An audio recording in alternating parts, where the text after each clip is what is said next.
Hey, this is Steven Platinum, your friend in wrestling, with Platinum versus AEW Dark. I'm getting it out tonight. It happened on Friday, September 4th, 2020, a special Friday night edition. I suppose what they're trying to do is to get in as much promotion as they can for All Out, pay-per-view that is happening tomorrow. Let me see, how many matches did we have? 8? Yep, that's right, 8 matches. Again, I thought they had an even amount last time, but they did not, because I miscounted. But this time they do. And it was kind of a surprising main event. I suppose the Natural Nightmares are teaming with Scorpio Sky and Matt Cardona. Oh, I remembered off the top of my head, against 4 members of the Dark Order.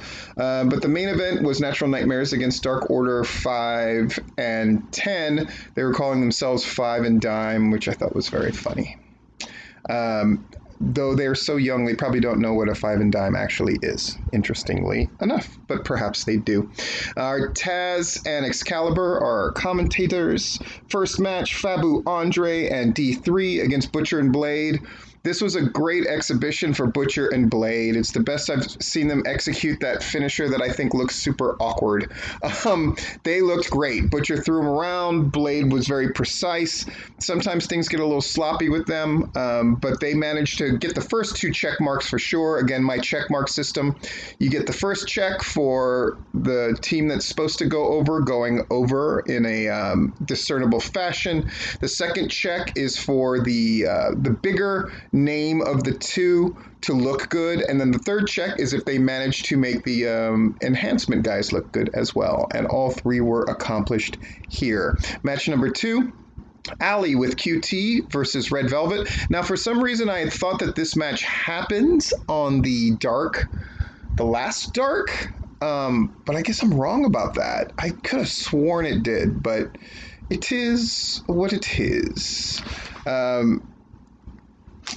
The fixing the hair spot was notable. Normally, I don't put out individual spots from this, but when Allie was outside of the ring, Red Velvet, by the way, I'm a big fan of. I think she does a really good job. She did not do the best job of all the developmental talent. That will come up later, but she did a really great job with Allie here.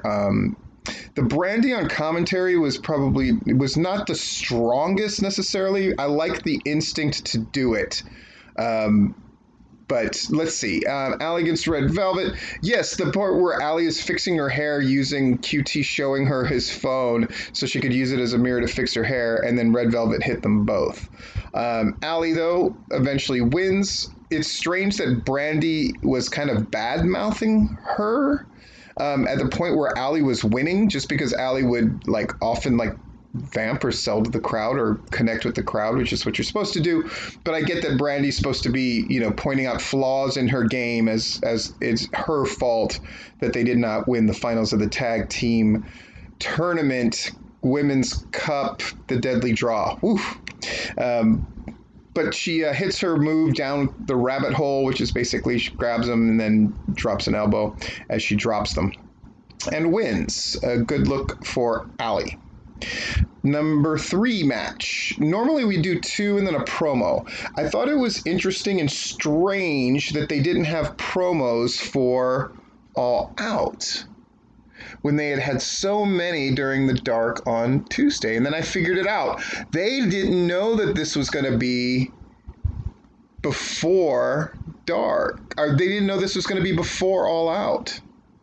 So that's why they had it already ready to go without the all-out commercials. That's my theory anyway. We have Zack Clayton, who we haven't seen in a while on AEW Dark. And I've covered him. Against Colt Cabana. And I thought the story of Colt had his usual good match with anybody. I liked the thing where Evil Uno whispered in his ear, and Colt Cabana used Brody Lee's discus clothesline to win. After the Chicago Skyline, which is a move, strangely, I have not seen since maybe he wrestled Adam Pearce in that 7 Levels of Hell. But great little thing here. And I guess Colt Cabana is part of that 4-on-4 match on Team Dark Order against the Natural Nightmares, Scorpio Sky and Matt Cardona, and that interests me. Dasha is here talking to Peter Avalon with Leva Bates. Peter Avalon confirms that the initiative is done. He challenges Brandon Cutler for loser versus loser match. I hope that's happening tonight, but it ends up it's not happening tonight, which bummed me out. But it's something to look forward to, I suppose. Match number 4. Rob Ryzen, in this case just being presented as Ryzen, who I like quite a bit, especially his look, and his ring work in this match in particular was good. And Angel Perez against the Lucha Brothers. Oh, by the way, the Zack Clayton Colt Cabana, that's 3 checks. Ali Red Velvet, 3 checks. Most of the matches tonight I thought ran really, really smoothly and did great. The spot... I mean, when the Lucha Brothers started piling it on, they hit like the Canadian Destroyer, and that led into their team finisher, which is this brutal-looking assisted pile driver kind of thing. Just really great. And then Eddie Kingston's there, cutting a promo. Good stuff, solid stuff. Eddie Kingston looks really good. Though there's a little bit of a conflict because he says, Butcher is like, I'm going to win, and then the rest of them took umbrage to that, and it's good. It's a logical thing there. Number 5, Kilynn King, who was tied for the best enhancement person. Super great match. Really good match with Ivelisse. Honestly, it's the best match. It was better, I thought, than the match that Ivelisse had with Diamante in many ways. They should introduce Ivelisse and Diamante whenever they individually or as a team show up as the winner of the Tag Team Cup. They should absolutely do it. They sort of pointed out that they're wearing the medals, but they should point that out every time they come out. I don't know why they wouldn't do that. That's a big oversight. They need to do that to heighten the importance of that thing that they bothered devoting so much time and energy towards. I think it's important. 3 checks, of course, in this.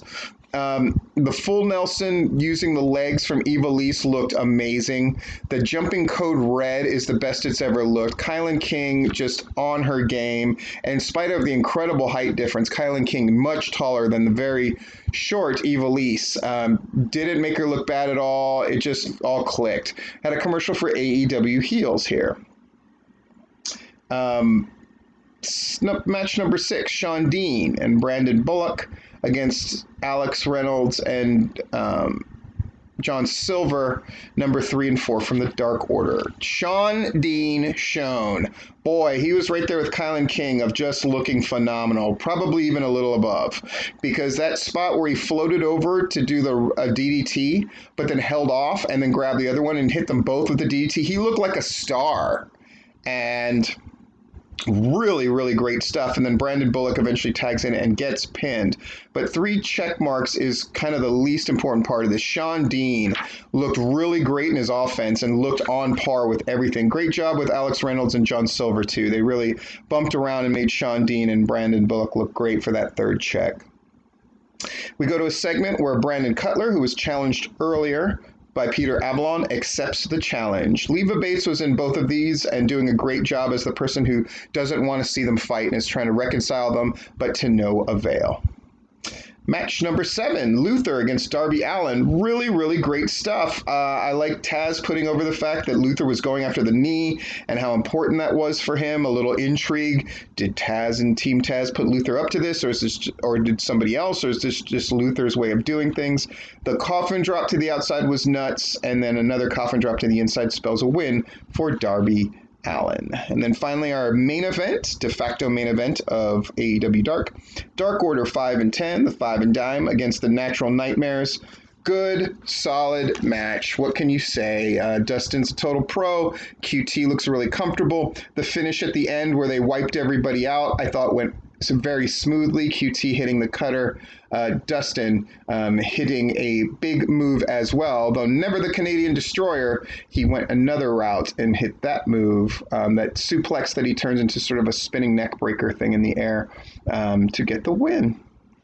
And I love the story that Dustin and QT were telling on the Dark Order of, we're mad at you fuckers. So, I mean, they were just beating the piss out of them, throwing punches all over the place. I really thought that was effective. So then we get what's going to happen in the next tomorrow.